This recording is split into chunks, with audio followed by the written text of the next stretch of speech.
as we engage with movies or with culture in general, it seems to me that we need to be, as Christians, discerning, the way I would put it that way.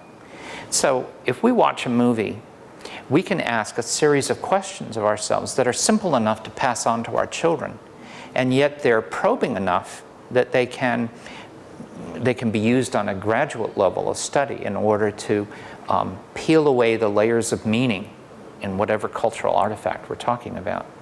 We can ask, what's being said? What's being communicated?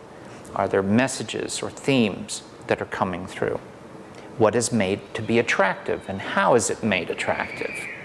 Often things are not necessarily taught in a movie, but they're just assumed, but they're made attractive by the music, by the characters, or by the plot line.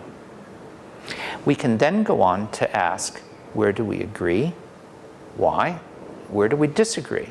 And why? And how would we talk about the truth in a way that our pluralistic world might be able to understand it? Now, that simple set of questions is, like I say, you can use them with your children. You'd use them in a simple way. What is Sesame Street saying? What is Bert and Ernie talking about here? Kids can understand that, and they can begin to respond to it. And at the same time, those are the sorts of questions that can allow us to watch a film that's perhaps produced by, from a very non-Christian perspective, perhaps even an anti-Christian perspective, and allow us to embrace the things which are good in it, and at the same time be able to be discerning in those areas where we have to say, no, we would see this differently. The scriptures reveal something that I have to believe, and that would be contrary to this perspective.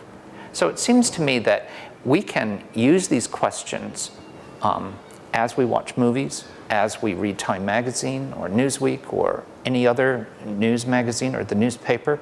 Whatever it is we're approaching, we can use the same process of discernment in order to find our way in this culture.